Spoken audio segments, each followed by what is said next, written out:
They're like, yeah, ask them when it's ready to host. And then if anybody says like no, later. if anybody says yeah, then we'll try and we'll get a good spot. Okay.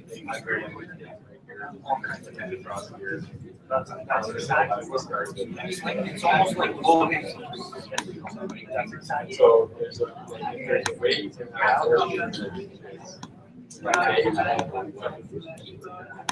this is the other thing that this is not going to very hard.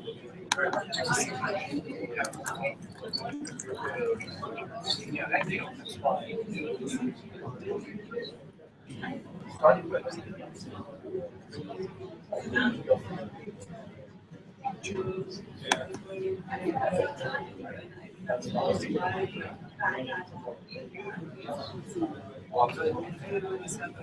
Oh yeah.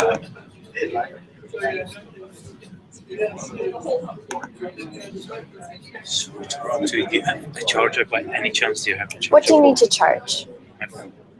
New iPhone? I don't know. Is it what kind of phone? It's 5S. Yeah, I only have an old one. Okay. You can definitely ask around. I have a car, so Oh, okay. yeah. I'll Okay. get out someone. Yeah, sorry, I only have an old one. I have a bigger one. Actually, you know what? Yeah. I'm not sorry. It's Apple's fault. Well, yeah, kind of. Yeah. Okay. All right. Yeah. Okay. Get charged.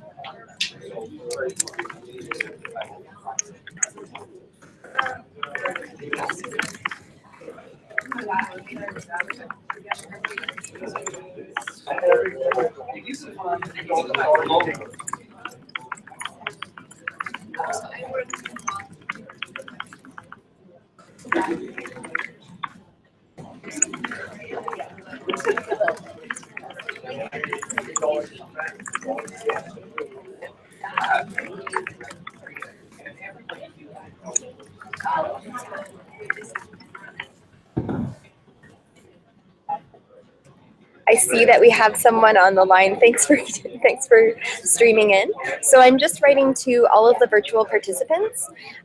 We are going to start doing final end of day presentations at 3:30, and I'm also asking everybody to go on to the Padlet page and make comments, questions about what the day was like for them. Did they have challenges? Were they able to connect? What were they able to contribute? If you have any ideas, reports, data sets that you still would like to share with everyone, we'll definitely be incorporating those into the final report. So please do contribute that way. So I'm just going to send again the YouTube link for the live stream, as well as the Padlet page for everybody to be contributing. Thanks so much.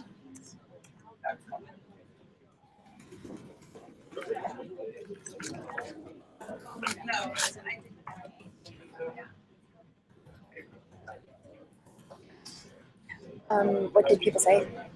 I actually said there's someone who's looking to a PhD proposal and testing how they can access journal articles and stuff. So I'm just writing something there.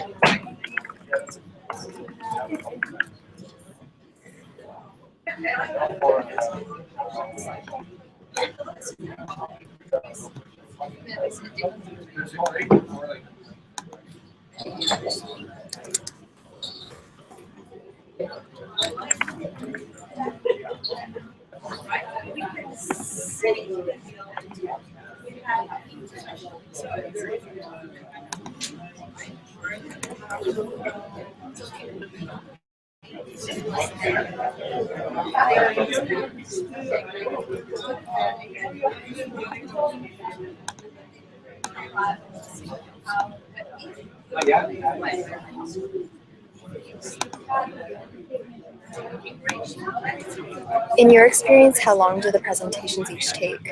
Like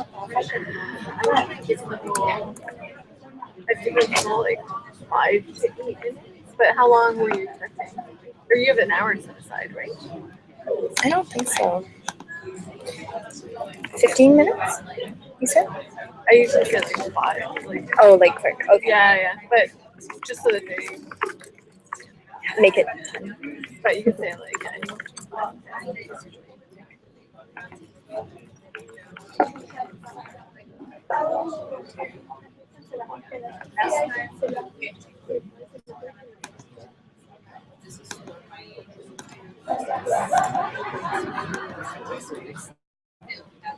Dice, ¿tú estás coleccionando las páginas? Sí, aquí está.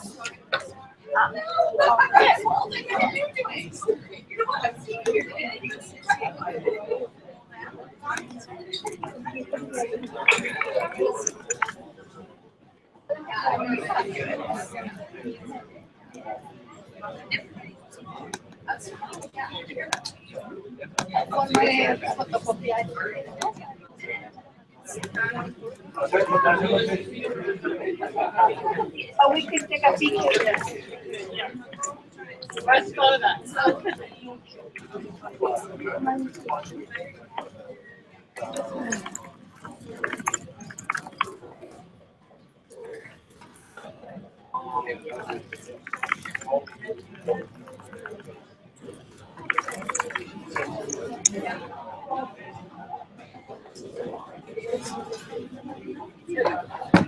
Sorry.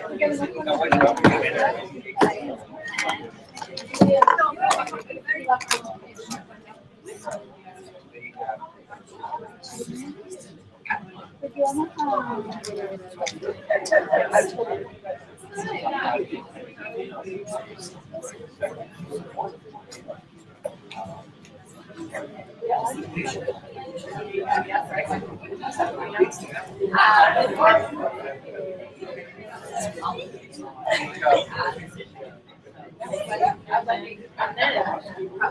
Yes.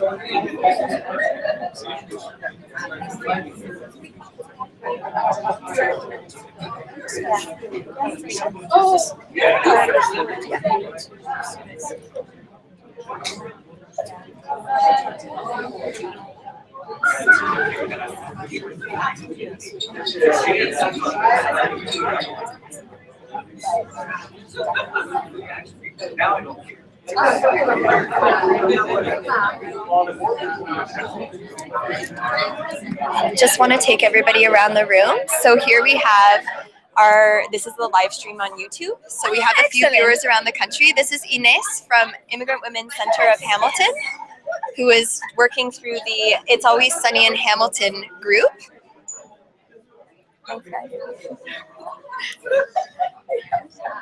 This was the team that formed for the, what was the name of the pitch? It's employment before arrival.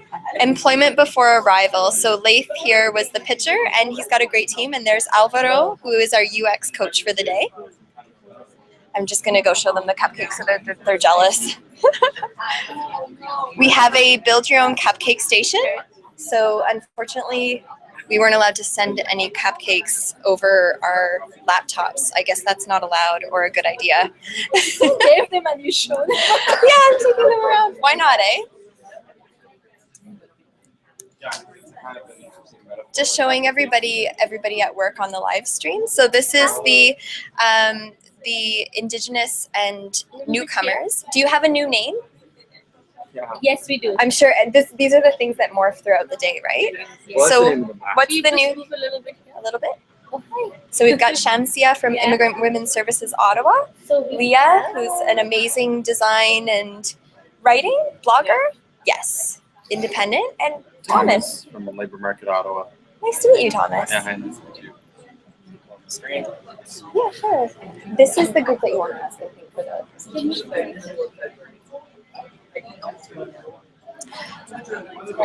Just introducing everybody who's on the live stream to the people in the room. So this is the team that was working on information overload. Hello. And they will be presenting soon as well.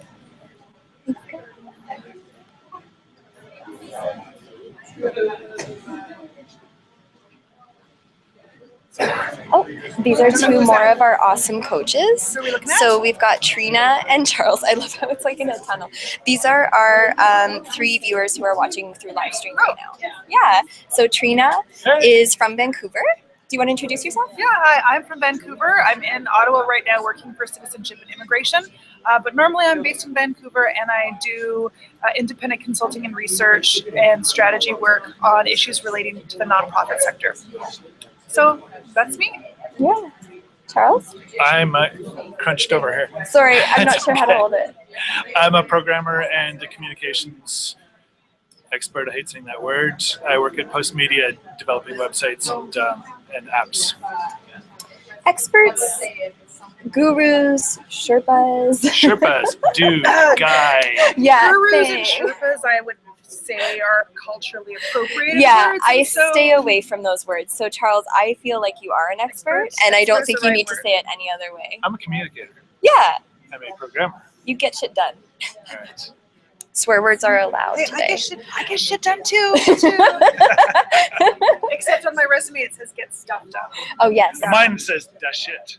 That's all it Trina, says. what's your biggest tip for people who are working Oh, with data? I know what you want me to say. So we're trying to connect nonprofits and data and tech people Yeah. today, and that's a big challenge because we speak different languages. But Trina has some advice. Yeah, I think for people who work in tech, who are interested in working with nonprofit organizations, my tip is don't be douchey. So don't go in there thinking that you know everything, because you do know a lot. But likewise, the nonprofit organizations know a lot. You each have important information that's required to come up with solutions that you're trying to create. And then for nonprofit organizations, don't let tech folks get away with being douchey. And it's not that only tech folks can be douchey. There are people in the nonprofit sector that can be douchey too. But so often in the nonprofit sector, it's heavily dominated by women who work in the sector, and the tech sector is dominated by men. And that's not to exclude the different genders and that work in the different sectors, but it's commonality, and often the communication is like this, and the communication can be patronizing sometimes, and it's important to check language and understand the gender dynamics and privilege dynamics, Yeah. and to not just like put douchery aside. Thanks, Trina. I think that that's one of the great outcomes of today, is that a lot of the open space and conversations that people have been having have been about, how do I talk to a developer? How do I talk to a programmer? How do I tell them what I need, what I'm trying to build, and make sure that they understand it from my perspective as someone in the nonprofit sector. Yeah. So, and I know working with great groups like DataFest Ottawa here in Ottawa, working with people like Trina who bridge the conversation often between the two groups, it's there's a goodwill on both sides, but there's also a need to find common ground and find understanding before embarking on some of these projects. So that's one of the things that hopefully we've been able to achieve today, at least a little bit. Drifting away. And this is a group working very hard on data and mapping. Just showing everybody on the live stream. This is Robin from Citizenship and Immigration. How's it going? She did a great presentation on social innovation. So It's been a great day. We're learning a lot. yeah, awesome. Thanks. Were you able to reconnect with Pathways? Yes. When? Are you presenting? Sweet. Okay, I'll hook them up. So I just learned that Pathways from London, Ontario will be presenting at the end of the day, which is awesome. So if you're watching Pathways, I'll make sure that we get you hooked up. This is another group working on small and medium enterprise, workplace culture. Is that still the focus? It is. It is. Excellent, excellent. I'm just showing the live stream some of the groups that are working. Thanks. Are you ready to present soonish or? We got a few more questions to answer. Yeah. Sweet. We like to talk. It's good. You're talkers. That's excellent.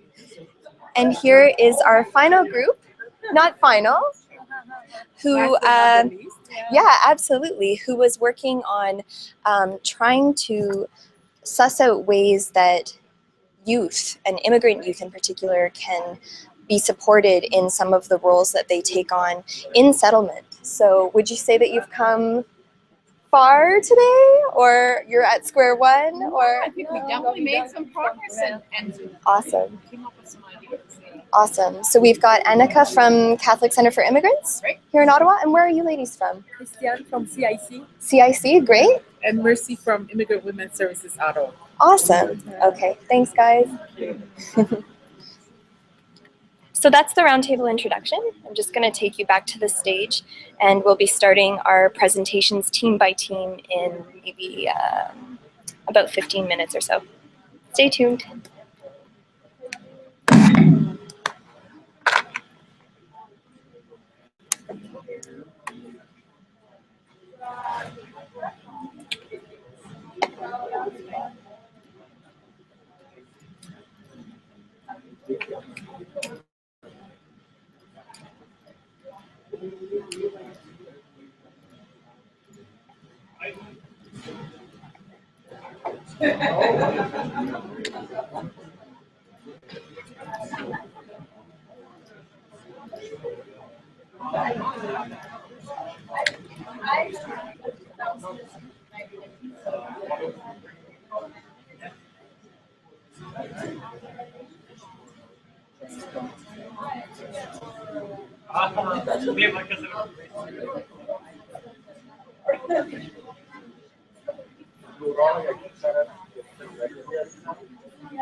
On this one here?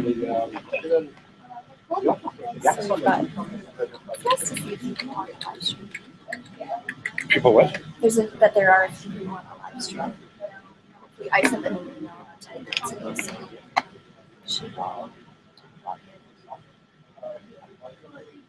in. We had a couple of successful. Oh, it's remembers my password, so you're in. Oh, thanks. It's looking good. Like you get some good stuff out of this. I think you really need to CIC. Roshni is she's like all in at this point. So Roshni, I don't know, it's hard for me to really know for sure, but she seems like one of our senior people. So he talks like somebody who goes to a lot of meetings. And she's kind of hearing that data is important and people want to use it. Yeah, and she's saying, oh, we've been very insular up to now for a long time. I guess we got to come out of our bubble. So Mike is quite strong-willed. He's very much like, give me your data, open up. I'm like, well, I think it'd be a really great idea if you opened up. I said, no, I need it now, give it to me. So it's good, and he and I had some disagreements. Yeah, I heard, and then you guys ended up finding like very common. Well, it was the right kind of disagreement. It's the kind of disagreement where you just kind of you're going back and forth. It was very spirited. But in the end, we didn't really disagree. I know. Charles is calling. Hello. You got lots of You should see all the photos that we had to throw out. All the ones. This is the one that's funny. Look like. Yeah. Yeah. All the other ones look too much. No, Megan has her studio on set because she did the book. Right. So she had to shoot everything too. She had to do all the photography as well as the text. So she had her studio on set. So we did headshots. She did headshots. Oh, your feedback from So major learning. Ooh, what happened? Oh, yeah. Okay. Well, let's get them up. Well, I said 3:45, so it was either teams were still really good to others.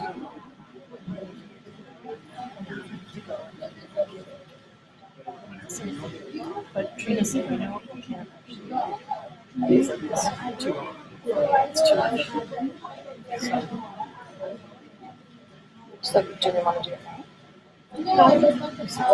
I think they're either leaving. They don't care. Hi. Good job. Thank you very much for having me. Thanks. I will have to leave. I have another meeting I have to be at. So Thanks for coming. you're welcome. So we'll get some information, like how does it follow up? Yeah, we're going to do the presentations, then we're going to do feedback, and we're hoping to produce a report based on the ideas from today and the next Okay. steps. All right. So look forward to great things. Thanks. Hope you had a good time. So is it okay for me to say like 3 minutes? Well, it's 3:35. So 7 Oh, minutes. 3:35. Okay. That was funny. You both knew exactly what you were You know, those emails that you get from last night, that's the things.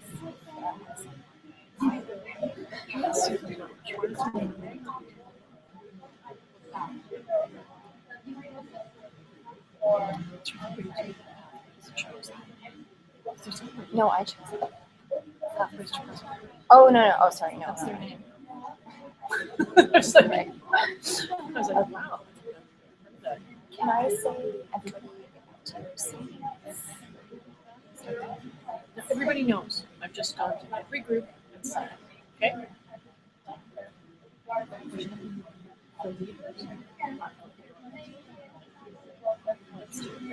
Look, it's still gone. These guys, they're still talking. They just finished it. And then you want to have students who actually be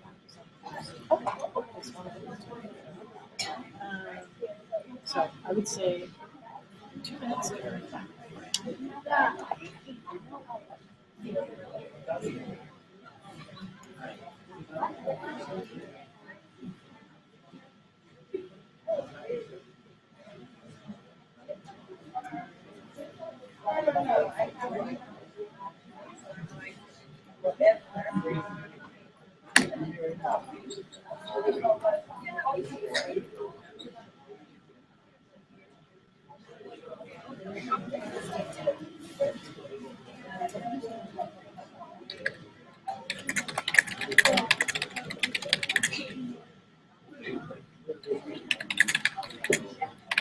Thank you. Did you enjoy yourself? Very much so. Yeah. Lovely to meet you. Did you give me back the cards or did you put them away? The thank you cards? They're in the back. In the bag. Where the gifts are? Yeah, they're in the gift bags.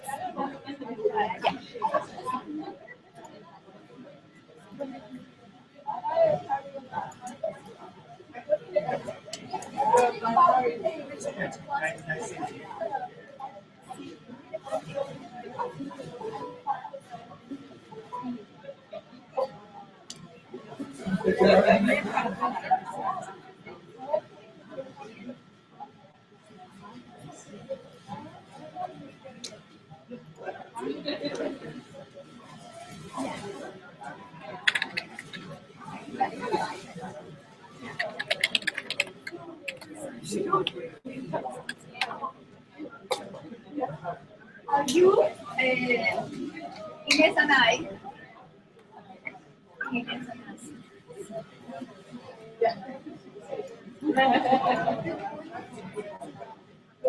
We haven't engaged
Okay, everybody, 3-minute warning. In the next few minutes, we would love to see everybody who is here in the room with us move back to this central area so that we can have a nice audience for our presentations. And if you are presenting, please let me know if you need any PowerPoint support or if you're going to be doing an interpretive dance and want me to create some space up here for you. Like, yeah. Just get ready and presentations will be in a few minutes. Thanks.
Specifically, if I have down here specific stakeholders, settlement agencies, school boards, CIC.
I'm going to say like that.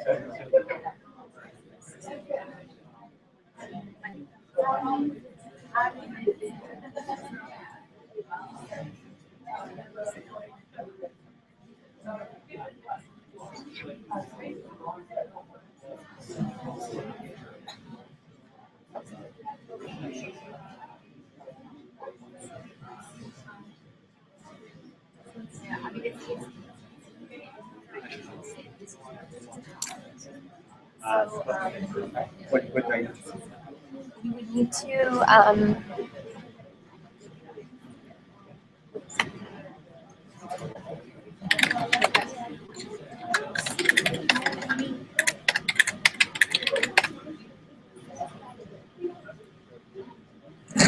can we get sound going again? Can you guys hear us okay? Awesome. Sorry, you still won't be able to see us. Okay, that's funny.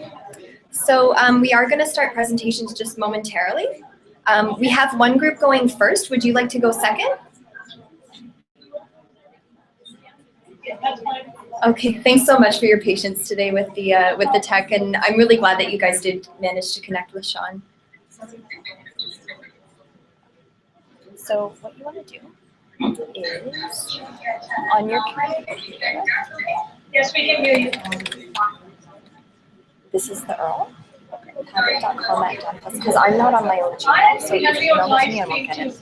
But if you go here on your website, on your laptop, and then just double click anywhere. So I'll show you. Double click, test. You can upload. Click this. Upload that image. Okay. Alrighty. Okay. And then we can get it up on the screen. So it's .com data based Ottawa brainstorming. SS. Okay, I'll get that. Alrighty. Okay. If I could come back to you. Yeah, sure. Okay, thank you. Hi. Hi, just to say that whenever. Yeah. Yeah. You guys happy are to. gonna present first. Oh, really? So I think we'll bring everybody. We're just gonna do and then presentations.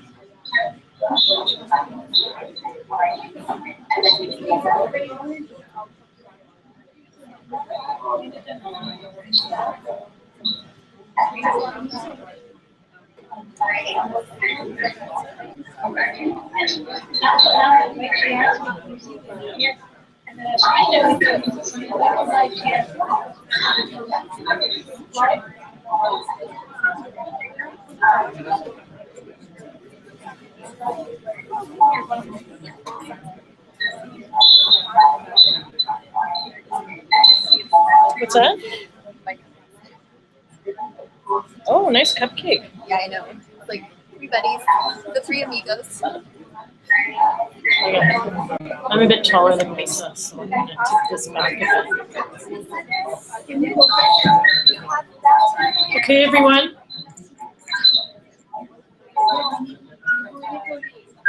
Can we reconvene, please, everyone? They're having a good time.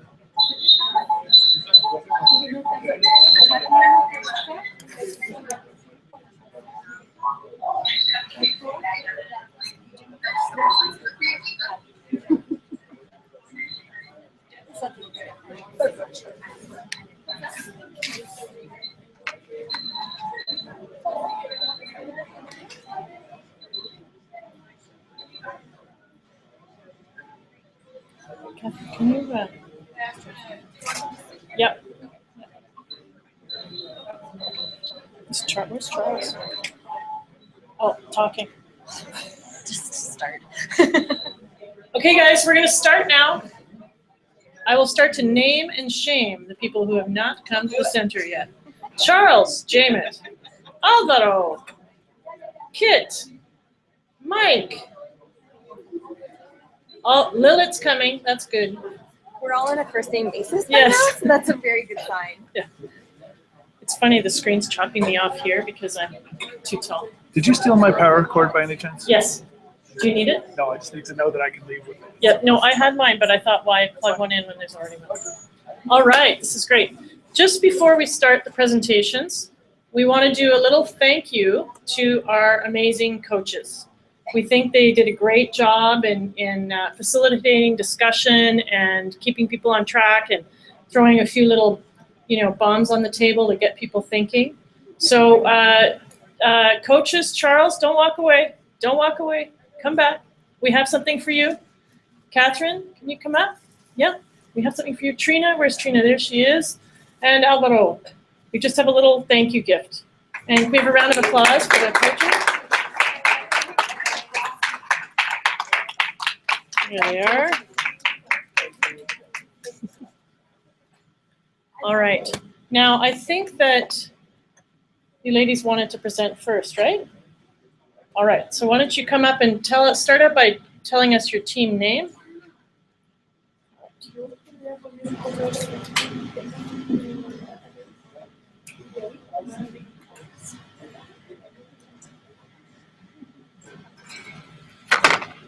where am I supposed to do this? Just right here, Right up here? at the mic.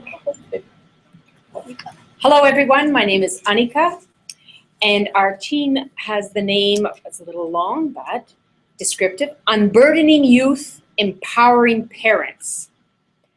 And we chose this name because the problem that we identified is that there are some newcomer youth who take on more responsibility than is healthy for them, because they come from families with very complex needs.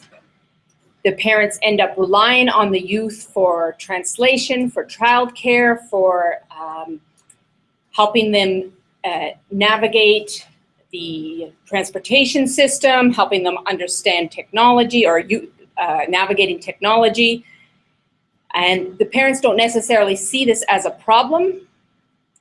And as a result, can be young people who are not going to school because they're needed at home sometimes, or they might be needed to take their parents to appointments, to translate for their parents, to be watching their younger siblings, and to be looking for ways to decrease the financial burden on the family.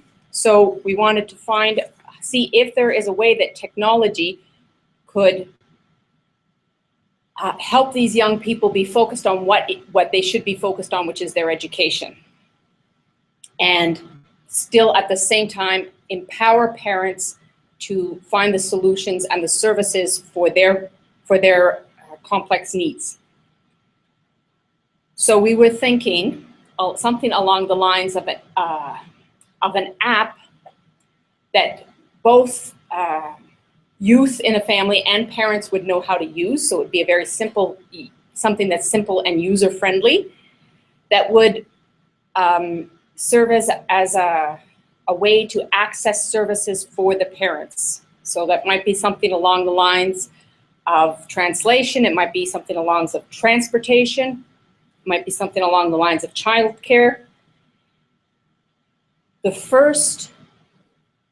Since this is not a problem that can be fixed by technology in the sense that it's a human problem. These are people who need support from other people.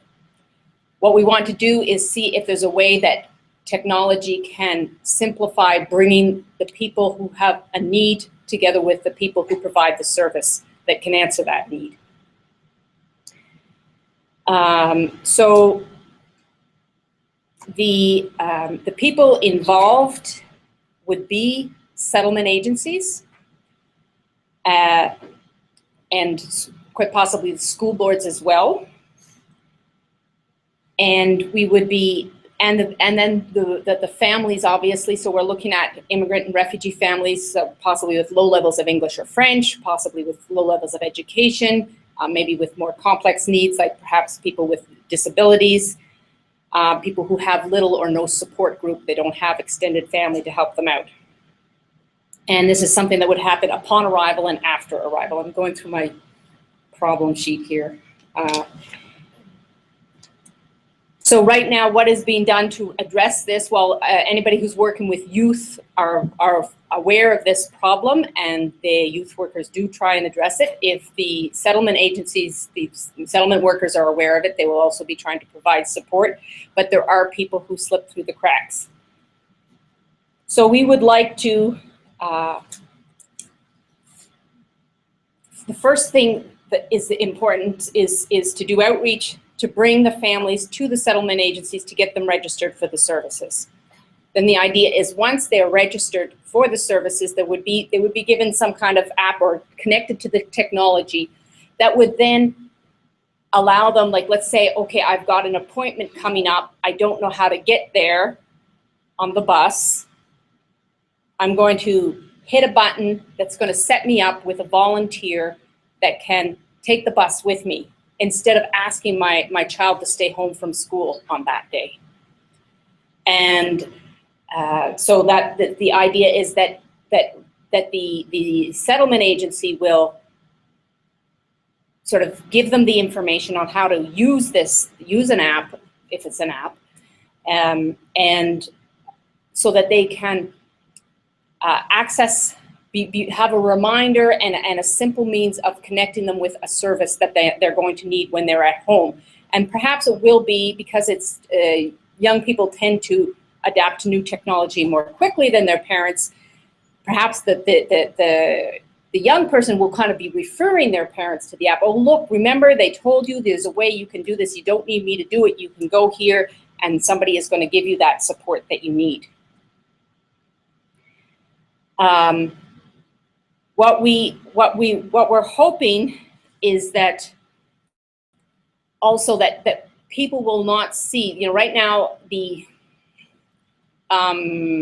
young people are seen as sort of as perhaps part of their parents' solution. We want the settlement agencies to be aware that young people should not be filling in the gaps, that would be much better to use, let's say, established volunteers. There are many people who are retiring, who are looking for meaningful volunteer work, those that we could create a pool of trained volunteers who would be happy to fill in some of those needs of being part of the support network for families with complex needs.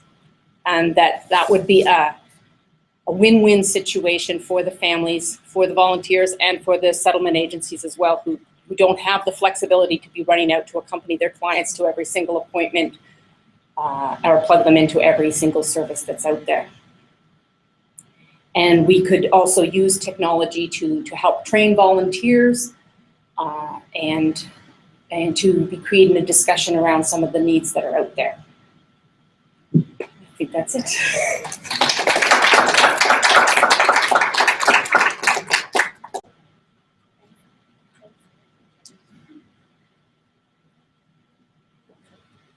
Thank you very much to Annika and her whole team for that wonderful presentation and that good work that they did. Our next presenter is London, Ontario. So we're bringing back in the Pathways to Prosperity team. And you have around 5 minutes to talk about what you worked on, what you learned, what your solution might entail. And go ahead.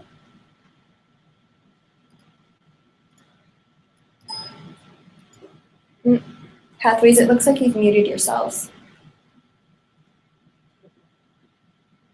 There you go. Can you hear us now? Yep, all good. Go ahead.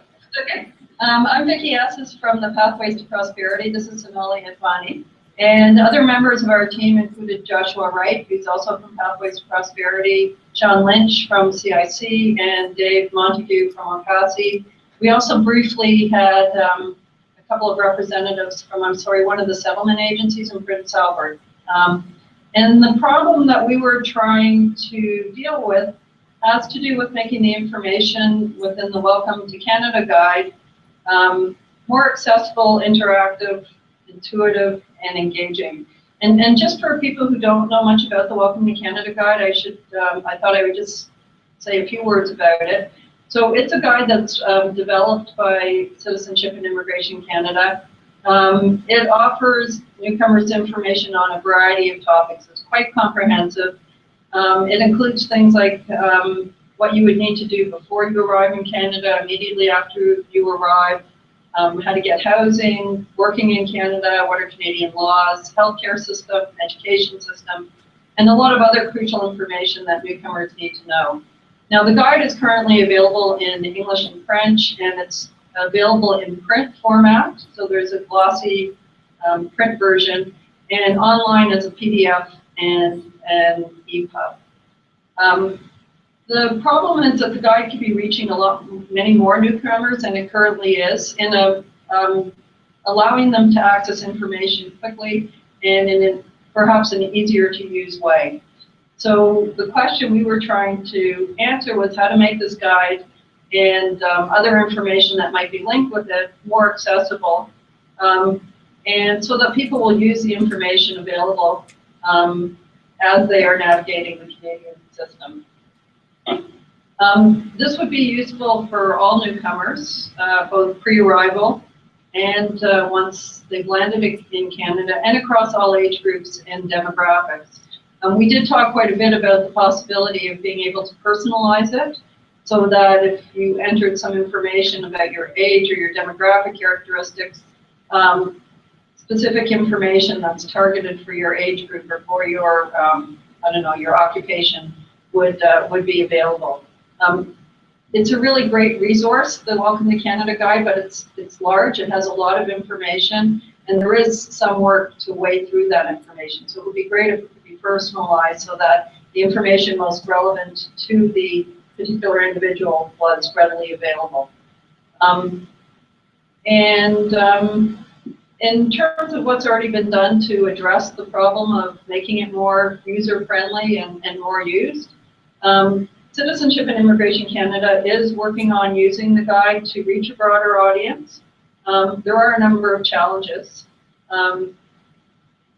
And there are also lots of other resources for providing information to newcomers, including, for example, information on the Ontario-based settlement.org website, which is really rich with information. And it would be useful to be able to link the guide with some of these more local sources of information. So the intended outcome for our group was to have immigrants who are more informed about settling in Canada and who can obtain information when and how they want it. I think that's really important, that it's at their fingertips when they need it and in a manner that they can use it easily. The information, so the data, the information is already available, the guide already exists. It needs to be enhanced in some way and presented in a new way to ensure that it is really being utilized and accessed. And so the solutions that we've been thinking about and that we talked about quite a bit today have to do with either developing an app or a mobile-friendly interactive website. And we would require the technology to do this, to develop these. So the barriers really include the resources needed to create a new platform for the guide and to maintain it with accurate and up-to-date information. So as you can imagine, information changes at a very rapid rate, and maintaining a guide that has up-to-date information is really important, otherwise people won't be using it. So it doesn't require new data, but it needs a new platform, and it needs a way of maintaining the information so that it is kept up to date as much as possible. One of the things we talked about was how important it will be to have an evidence base on how best to present information in this platform. So assuming that we know that the guide in its present form isn't optimal, what are the best solutions to presenting information for newcomers in a new configuration? And so we need an evidence base, we need research to tell us more about that, and then we'll need resources to develop and maintain a new platform. And let's see, challenges include, well, first of all, the lack of technical expertise for developing the new platform. And there are also some challenges in terms of having a system for sharing information and sharing data across levels of government, so that the guide wouldn't only be a standalone, but it would be linked to more local information. So I should say that the Welcome to Canada guide is quite broad. It tells a lot of information for people. It gives a lot of information for people that's at a Canada-wide level. Once you get here and once you arrive in Canada, you also want some of that local level. And being able to link with that would be really useful. So as I've said, the solution would be an app and a mobile-friendly interactive website. And just to summarize, our solution would be a new platform for presenting the information in the Welcome to Canada guide that's easy to personalize, that's engaging, accessible, interactive, and intuitive. And it should also be able to be easily linked with local information that is available in various places. So maybe I can stop there. Thanks so much, Vicki and Sonali. So our next presenters, I believe, are Ines and Patricia. Yeah.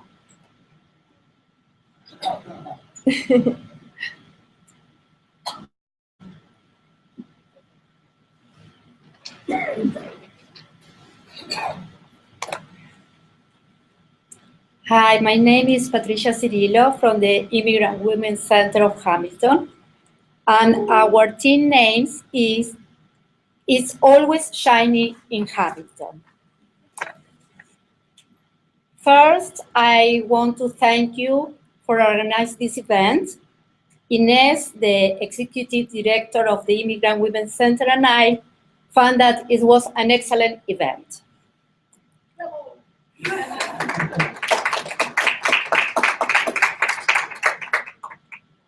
Our problem is how to attract and retain newcomers to Hamilton.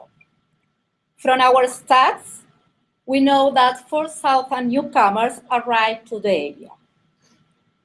After our brainstorming sessions, we found where to start and what direction to take.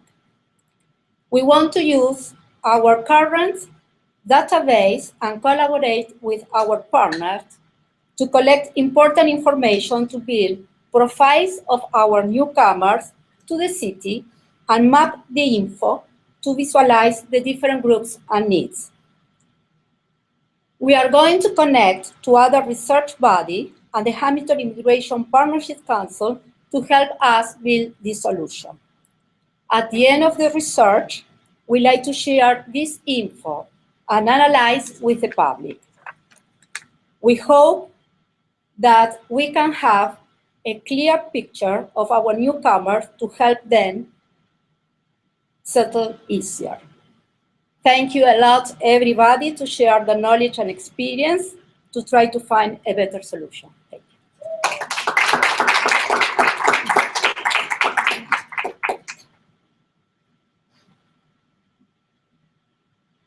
Who would like to go next? Leif, come on up. Yeah, he's quick.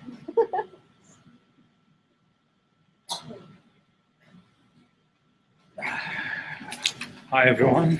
Hope you had a good ideas and developed a good solutions today. Sorry to go now, me, because I have class now. So I'll start with problem. Every newcomer has a time of waiting, and this time it's always wasted because most of the people, they don't have access to information that they can access whenever they put their legs here in the country. So what we worked on is how to solve this issue and how to present the programs that most of the service provider here in Ottawa provide to newcomers pre-arrival in a pre-arrival time. So we suggested the solution, which is building a platform that's centralized all the programs that has been provided by service providers and putting it like videotape it or digitalize it. So that newcomers can have access before they arrive here in Canada. So the time will be not wasted, and also the taxpayers' money will not be wasted also. So we suggested that a platform that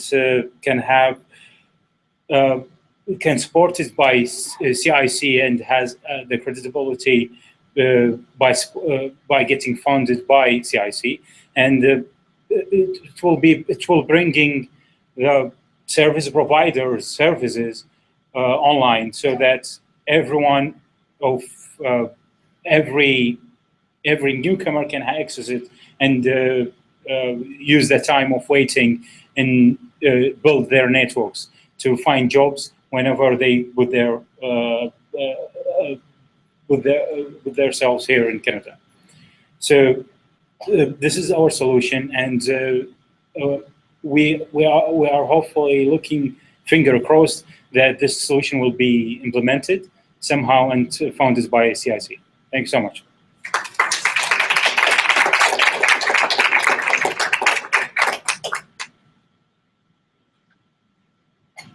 Okay, thanks, Leif and his team. Sam, come on up. You were the rapid fire #2 handout, so come on up.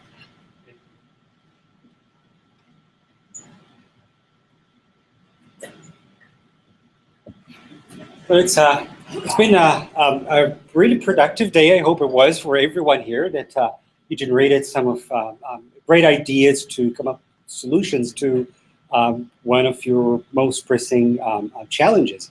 As for our team, the Canadian workplace culture, I think an amazing team here came up with a a wonderful solution to how would we help SMEs better tap into international markets so that they would improve and grow their businesses not only internationally but as well on a local level. And what we came up with is a form of it's an online platform on the cloud that would create a collaborative environment for SMEs to freely and in a safe environment talk to PITs, professional international talent, to learn from them more about, what is it like to sell and serve in your country. Tell me how things go there. And throughout that free flow of information, both parties will benefit. The PITs who are so excited about coming into Canada and bringing in their ideas and expertise and experiences would learn more about how business is done in Canada in a safe environment with no pressure on potential future employers in a way. And for SMEs as well, they might come up with some good ideas of bringing their products and services to international markets. And if some SMEs are not interested in going into international markets yet, or if they're not ready, they will be able to come up with or get an idea or two as to how will they get that competitive advantage. How can they change the product or service just a little bit so that they become different from what is being put out there in the marketplace. And in terms of stakeholders, we do see the involvement of the Government of Canada and different departments, not only just CIC, we look at Statistics Canada, Industry Canada as well, other involved parties, heavily, of course, SMEs. In terms of the desired outcomes that we would love to see there, is that free flow of information and cultural exchange between the different players, SMEs, the PITs, and throughout the discussion there was an interesting aspect of a dual, two-way mentorship where SMEs formally mentored by PITs on how things happen on the other side, at the other part of the world.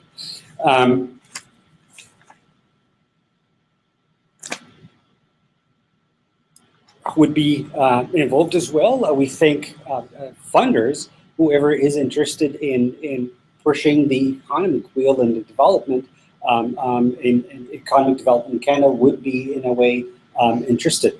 Is there anything else that we probably need to point out here? Because we talked about a lot of technological aspects to the solution.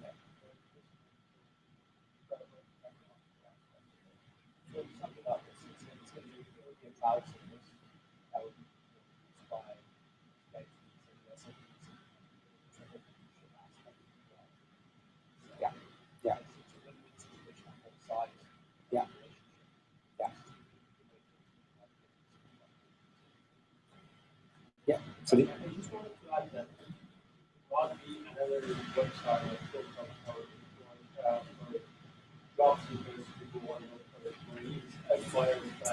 but it will be as a portal or an app that we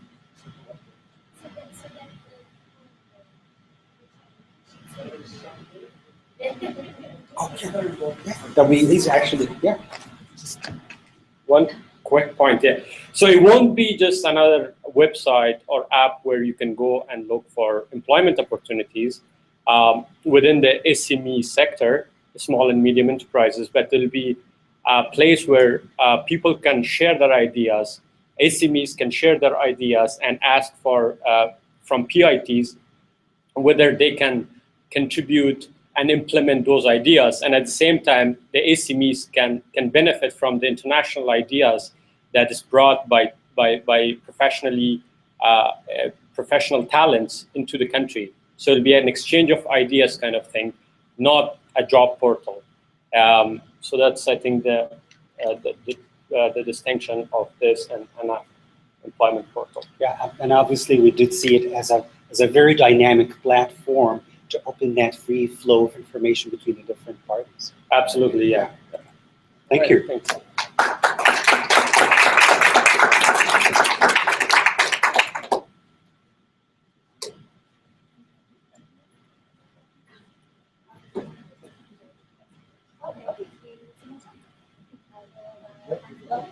You guys are ready? Yeah. Awesome.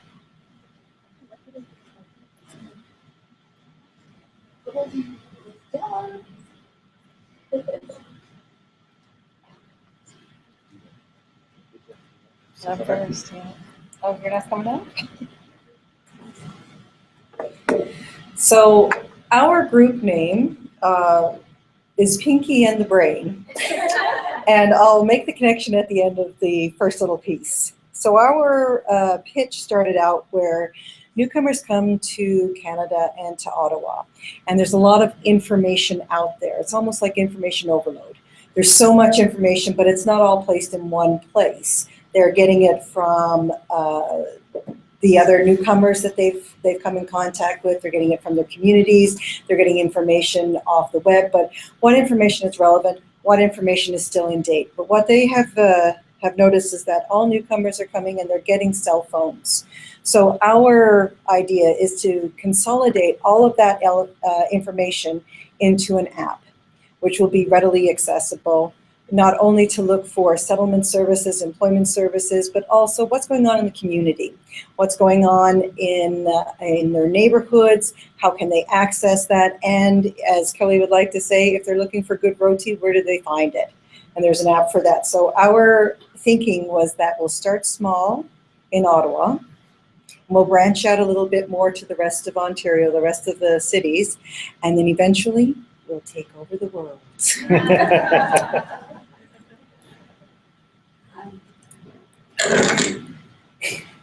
I'm really glad that I could reach this, actually. It's not usually a typical platform for me. Hello, everyone. I just wanted to describe a bit of the solution, and stemming from what Vicky had said. We're calling it an app, but it's really a website that can do all of these functionalities. But how an immigrant comes to interface with it is through their phone. It'll be a button. So it's dressed like an app, but it's a website. What we wanted to do is that, can I play with it? Our vision was from Travelocity. .ca. And as you can see, this website actually can become an app, but it has different buttons. And our buttons were going to be jobs, education, school, health, volunteering, and voting. So to get that information, we wanted to be really simple and to have pictures and in the form of a button with the word underneath. And we wanted to get away from heavy language like employment opportunities and really just stick to something simple and accessible like jobs that all immigrants will understand. And we want a search function in this. So we wanted to be able to answer, maybe the top 50 questions like, how do I find a job? What schools can I take my children to? How do I move around the city? This app would be available to all newcomers.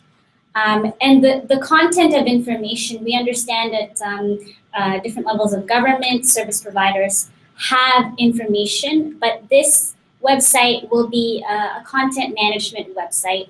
It could send you to different places as well. And for the local level information, we want that to be crowdsourced so that people in your community can say that this is a great roti place, for example. And we also want the information to be voted on. So, your neighbor could say, no, actually, the other day there was a cockroach in the bathroom, so this is not a good place. So we want sort of a rating function for the services that you go to in your community. And we also want this app to be a referral service to the service provider organizations that are already located in your community. And our friend Alejandro will talk about the technical aspects of how to build this. So I won't say too much details about it, except that, like you said, mobile access has to be fundamental. Navigation and usability have to be at the center of this. Having a usability expert has to be step one, because we want to make sure that we're covering people who are either, there you go, you're hired. So we want to make sure that we're covering people who, teenagers or young people who are really impatient. They just want to get through 2 or 3 clicks, that's it. But also people who are challenged and not very comfortable with technology. So we need a component of people offering assistance through the app, right? So we talked about either libraries or even service canal, service interior centers where this would be available as well, okay? Privacy is fundamental, making sure that people who are using this don't have to disclose more than they want to. So information would be public. If you want to aggregate content, then you would have a separate user profile, etc. Okay, but through crowdsourcing the quality of the data through voting, we're actually leaving it to people to decide which pieces of the content are good, are relevant, are outdated, so that we can update this continuously. But that's our solution.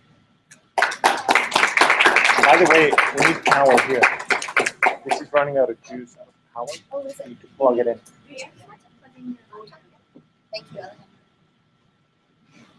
Okay, I think we have just a few more presentations left. Who would like to go next? Do we have? We're here. Hello. Sorry. Apparently us. I'm just gonna put the thing back up. Oh. I'm hiding my shirt because I got like a whole bunch of butter chicken on it. It's a really good sandwiches, Louisa, but messy. Oh my god. Very, very good. My shirt attests to the fact. Okay. So I think when we had this sort of speed dating thing that we had going on, people were asking me like, what is this? So I don't know if I communicated quite at the start. I wanted to create some kind of like a website that has a map, like a Google map that sort of locates different resources, events, or places, locations, monuments that speak to Indigenous histories as well as realities. And so some of the things that we discussed, I guess I'm just going to pull something up here. Anyway, I'm going to just say briefly, we chose an Algonquin name that Thomas will explain more in a second. But one of the main problem is that newcomers don't know the Indigenous realities or history. So this is sort of what we wanted to deal with and change. And we believe, like, what's the why behind it? Well, we believe it could improve society. And one of the ideas was that you can understand the land. And when you understand the land you are on, a lot of newcomers are discombobulated and dislocated. And so one thing that we really talked about that I thought was interesting that came up, this really spiritual idea of feeling grounded in a place and how that's important. And that, the traditional custodians of this land, the Algonquin people, can help with that process. So once you feel more grounded and located and you understand where you're living, then you're more confident to go forward into this new place that you're in and make more networks, find jobs. So that we really saw it as a sort of overall solution to helping people feel that they're more part of a community. And just a little note is just that traditionally the Algonquin people and all Aboriginal people, it was this idea that when people came into your space, you welcome them, you break bread. And I think that culturally extends worldwide. We can all connect that way. So to achieve the goal, I'm going to just say the final outcome, like I said, was some kind of website or a map, but we had a lot of big ideas. Like it could be a real storytelling project where you could have video, you could have a timeline that you scroll through that shows the beginning to the current sort of scene. So you could have something that becomes like an art piece that comes to the end more like a Google map, what you see like that is a more modern way that we would look at the landscape. And so I think with that, I'm just going to turn it over to Thomas, and I'm just going to leave it and then. Yeah, sure. I need to see it so I can pronounce it very well.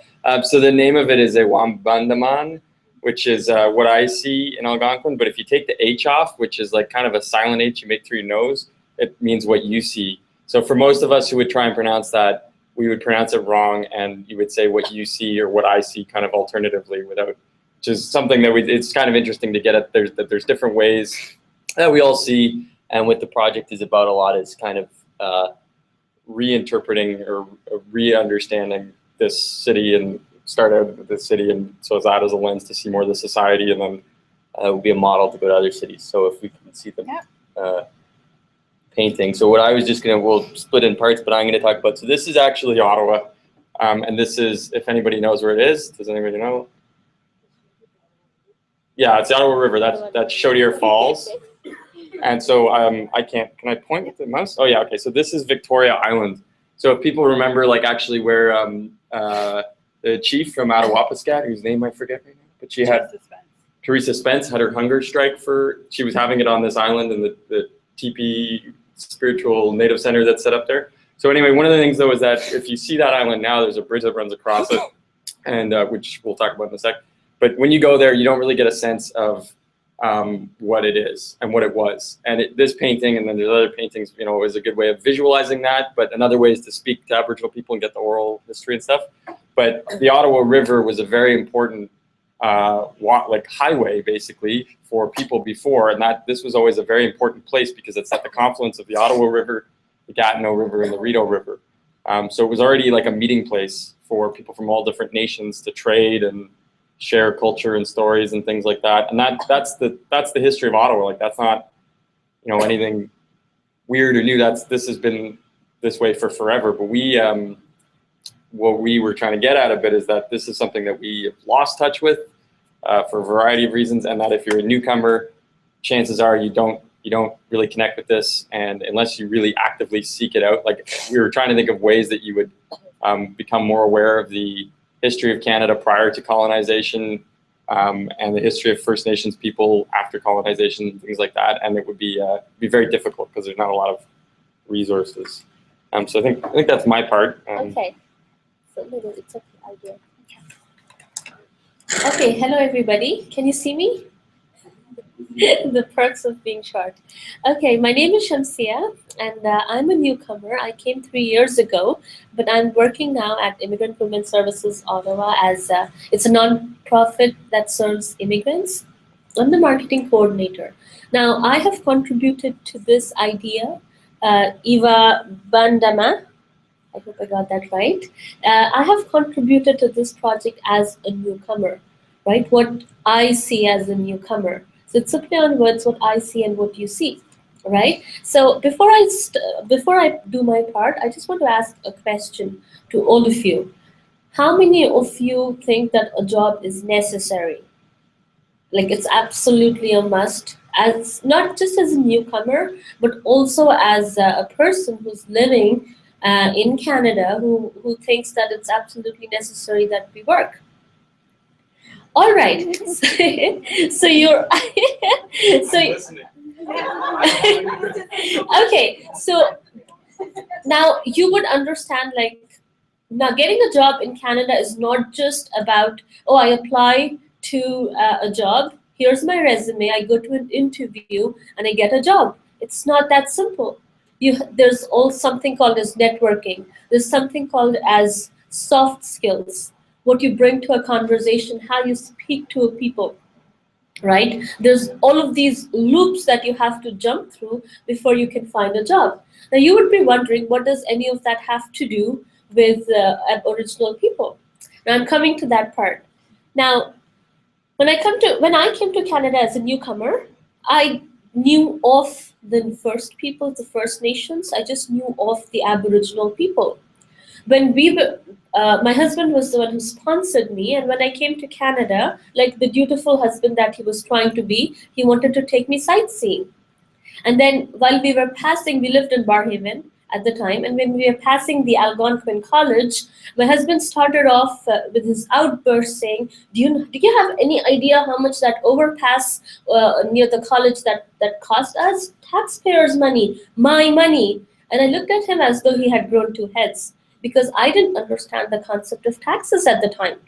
It's only when I started working that I realized, oh my God, taxpayers' money, my money, Airport Parkway, you have to go, right? So at that time, I didn't know. And what I was seeing was what I'm sure a lot of immigrants see. You only see those pre-arrival services, the post-arrival services where they tell you, oh, you have to look for a job, you have to look for a home, this is where you should settle down, this is where you should put your kids in. Yes, all of that is a necessity. It is a necessity, but am I really belonging to the land? What do I know of the land? Am I here only to earn money? No, I'm here to live. And when I'm here to live, I need to understand my history. When I go and take that citizenship oath, I should not be only paying lip service to it. I should also believe in every word that I'm speaking. I'm not suggesting that you put your cultures aside and say, oh no, I'm going to forget my culture and become Canadian. No, I'll still be an Indian. That's where I come from. But at the same time, I should give this land the respect it deserves, the respect that the history of this land deserves. Yes, we went through colonization, we went through decolonization, we went through a lot of things. As a newcomer, it is important that I take that into account. Now, having said that, what does it have to do with a job? Does it help me find a job? Right? Again, we are coming back to, we have a saying in Hindi, roti, kapra or makan. Roti is literally bread, kapra is clothes, and makan is your shelter. So we have to worry about those three things as well. So when I know my history, I believe that I'm going to be more comfortable, more grounded when I go for that interview. At the jump of the hat, I'm not going to think, oh my gosh, they didn't give me the job, I should go back to my country. No, to me, I have accepted this land, I have accepted this space, and I would try harder to find a job. This is exactly what I would be doing in India. In India, if I go for an interview and if I don't find a job, then I'm going to keep on trying instead of saying, oh, I'm going to go back. Go back where? Right? So that's the reason. And the second thing is that when you're going to all of these networking events that are organized by these amazing immigrant serving organizations, WorldSkills, Immigrant, IWSO, OCSO, you also have to realize, what are you taking to those events? What kind of conversation can you hold with people? When the news is about oil sands, when it's about talking about building, say, a statue of an elder, of a person, how do I contribute to that conversation? I cannot just go there saying, oh my gosh, I'm going to talk about my experiences and they'll give me a job. No, there's more to Canada. There's more than what meets the eye. So having said that, I'm going to show you the image. This is what I have seen as an immigrant when I first came here. So do I just go back? Okay. Okay, so this is what I actually saw when my husband took me to the Parliament Hill. I'm seeing the bridges, the buildings, that little island. I didn't even know it was an island, to be really honest. It was only when somebody like Thomas explained to me the history behind it and said, this is the Ottawa River, this is where they met, this was the waterways, this is how they brought timber.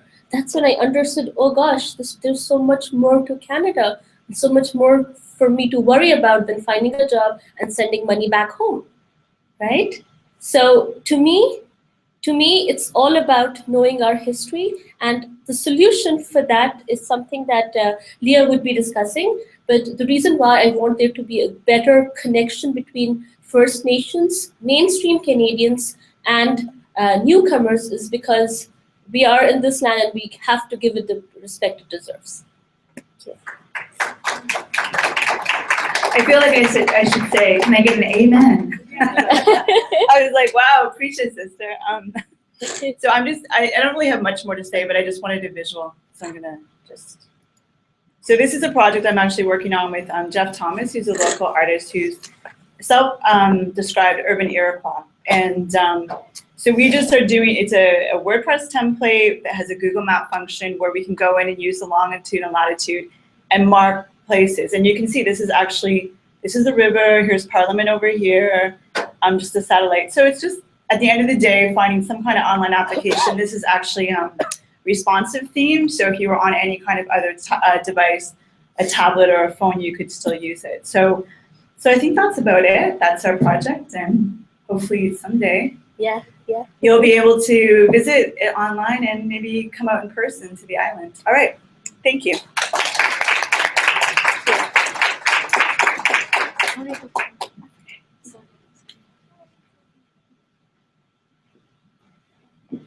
I think we have one more group for the day, and the two of them are coming on up.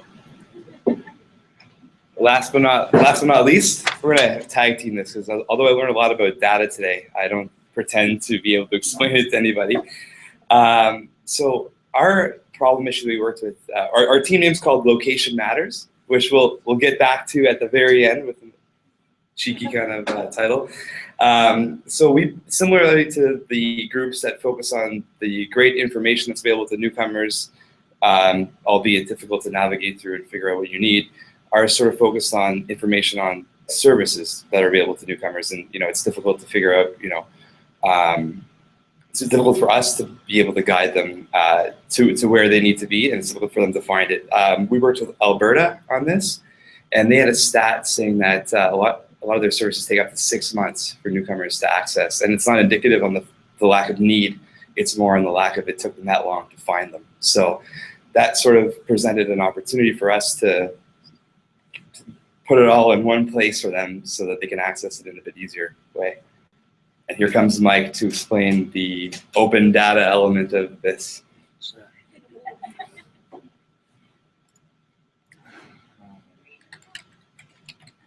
Yeah, well, we're also going to build an app. I think. Well, actually, no. We're going to empower people with the data they need to build apps. Absolutely. So I think this is a cool. It takes funding to do a lot of things. I think this is an interesting intervention because you don't need any funding to do it. So this fits in with the idea of using an open data approach to get people that are interested in having this data, helping them use that information more easily. So the idea that CIC has policies and has ability to fund organizations, has money that it can use as an intervention. It also has a bunch of data that it can use and make that information available to people as one of its resources that it's probably using strategically right now. Just the information that it collects in its day-to-day operations. So what we were talking about was obviously the nonprofit sector is missing a lot of information. It's hard to find out who has what services and where those services are offered and what languages those services are spoken in or are offered in. But instead of getting individual organizations to share that information maybe more effectively, you're talking about thousands of organizations that serve immigrants. If you can get information from citizenship and immigration, the ministry at the provincial level of citizenship, and what is it? Is it citizenship and immigration at the provincial level? Ministry of? Just the different PTs that fund. So just the different levels of government that basically the funders of these service providers. If you can get those three organizations all sharing data, then you'll have actually a lot of information on kind of who's doing what. And there is a format that is available to share that information, because if you don't share that data in a common format, then it probably won't be used by people because it's a pain to try to wrestle with. So the format is open referral. That's like 3 months old in terms of the actual final standard, but people have been working on it for a couple of years. And so that's a proposal that CIC actually releases some of the data that it manages in the course of its operations as this type of information, which means making it available on the website as an Excel file, and then gently nudging the province and possibly some other federal departments to deal with immigration, such as status of women or justice or other ones, to say, hey, maybe you guys can consider doing the same thing.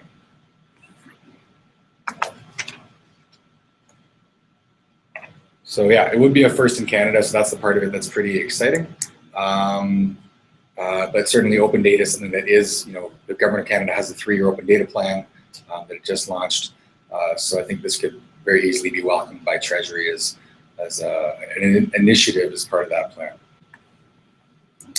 So I think that's our idea. It's to open up all the data that we have access to the, I guess, to the app, to the developing world, people that develop these apps and stuff, and from there they can take that and kind of parcel it down to what people need regionally or by ethnicity or by population base. So yeah, the idea is to just use what we already have, and that's sort of, I guess, the simplicity of it is that we're not necessarily building anything. We're just giving people the tools and the data they need in a uniform, sortable, consistent way to, you know, kind of run with it and see what innovative things they come up with. So just, yeah. And so just as an example, for an association of nonprofits, we just did $25,000 of work updating records of who does what services where.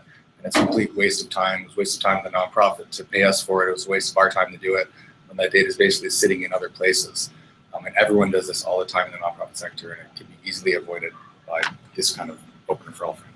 Yeah, so that's our idea. And a little take on our title is that one day maybe location won't matter because it'll be. Drop the mic.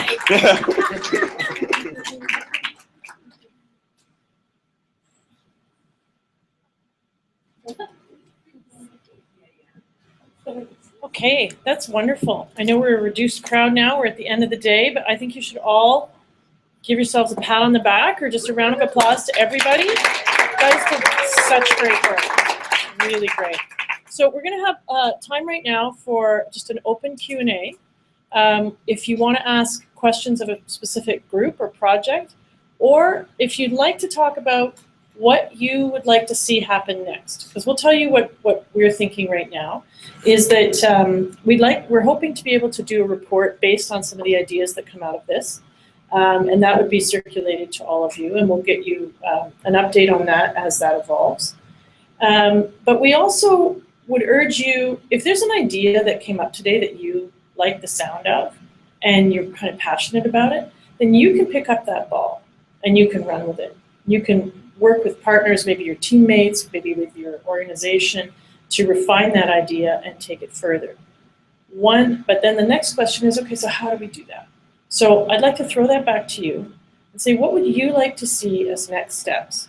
Is it something you'd like to see in terms of, would you like some more exposure to ideas that came up today, to things like open data or skill sets you'd like to learn? Or would you like support to investigate things that came up today? What are some of the things percolating for you? So we're looking for that. We're also looking for your feedback or questions specific to the projects.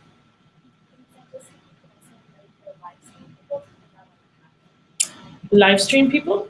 If you if you have any questions for the people who presented, or if you would like to give us feedback on what you would like to see as next steps, we'd like you to put that up on the Padlet. And then, are you going to read it out, Lisa? We'll just collect it, okay? Leanne. Let the record show that Leah would like to spend the whole day with Charles. Why would you like to spend the whole day with Charles? We all would, but.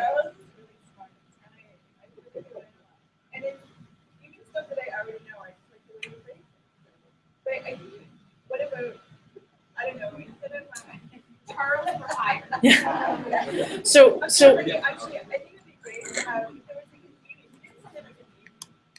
there was We're auctioning off an evening with Charles because people learn. So let me tell you what I think you're saying. To me, and I know, because this is from last year as well. This is, his session went on and on and on because there was a real thirst for that kind of knowledge, right? How to talk to a geek, basically, and how to, what's possible, right? Is that what you mean? Like the Yeah, because I'm still trying to walk away with putting all the pieces together, and I struggle by myself alone trying to figure out, okay, how do I do the math? What's the way to that? And it's easy for me, it's easier for me because I am a designer and I feel somewhat safe to experiment, but I still feel like I gotta do this faster. So if I can access some kind of conversation or event where I learn more really, really quick, where somebody dies, like Charles, they just says this is what you should know. These are the questions you should ask. These are the ways you should answer.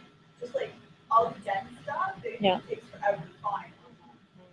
Okay, great. Thank you. Alejandro.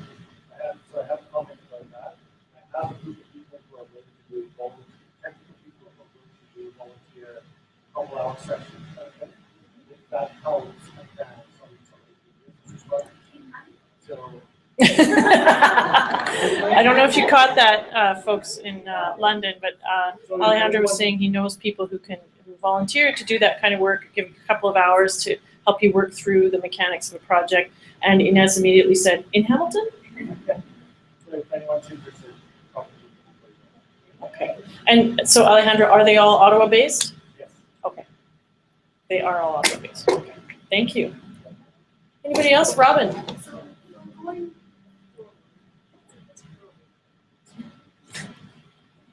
Moving forward would be fine. And this is,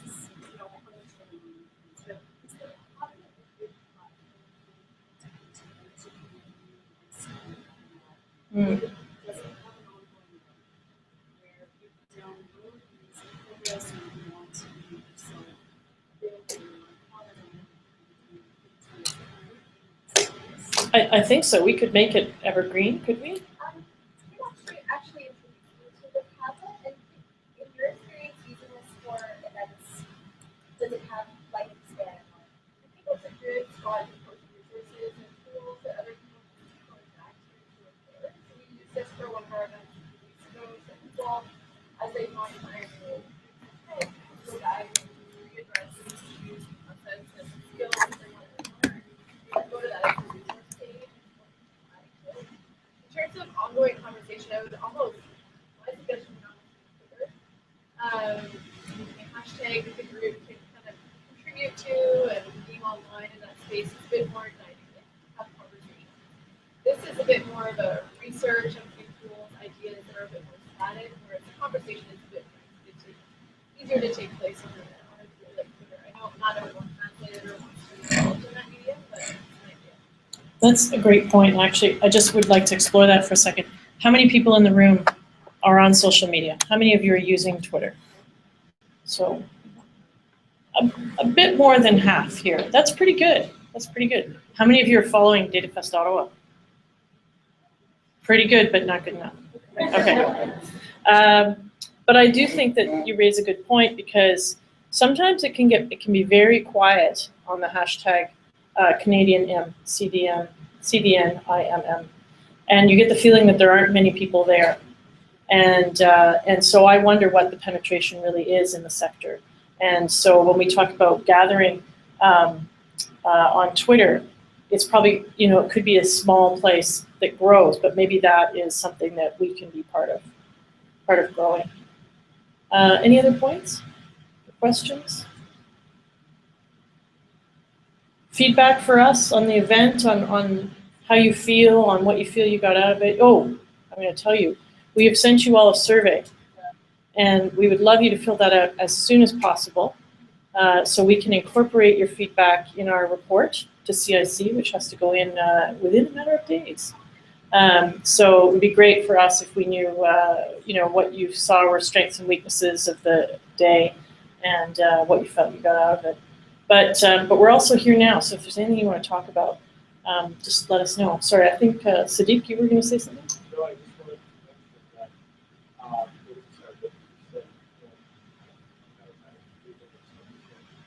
You're good. Thank you. Yeah.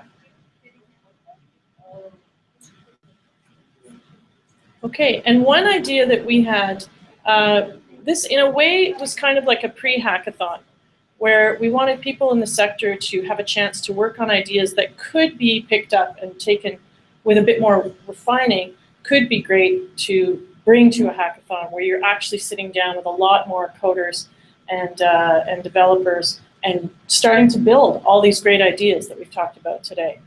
And so that may still happen.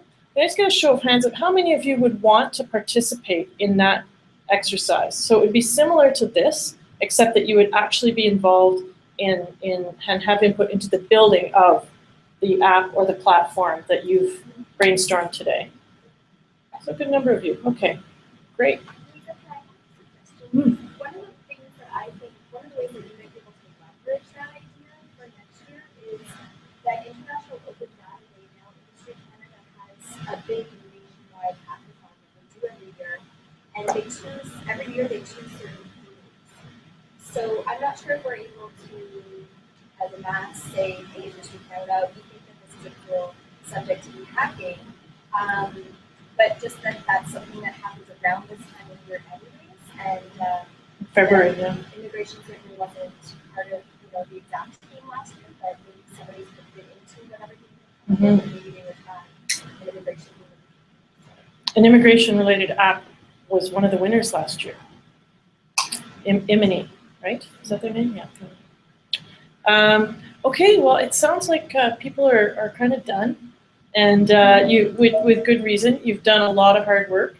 Thank you so much to CIC for all their support and for making this happen. And to Adobe for giving us the room and eventually Wi-Fi. So we're very, very happy. Very excited about all that. And we're sorry that the live streaming was delayed. Sorry, guys. You're looking at my half my head. And I think that's it. Let's big hand to Lisa for all her hard work on the tech. Did you want to do something? Okay.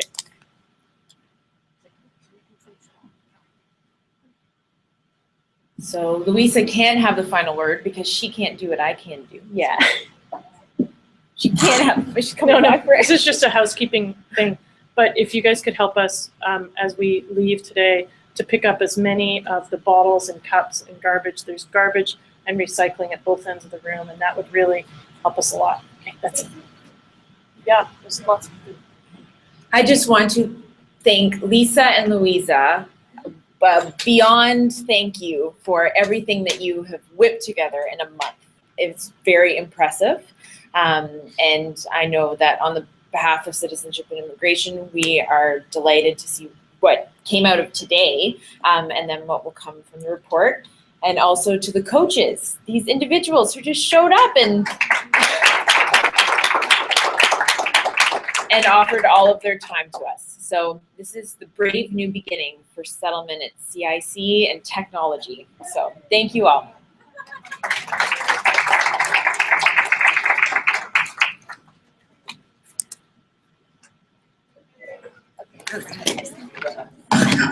Cleanup tunes. All right. So I'm gonna turn this baby off now.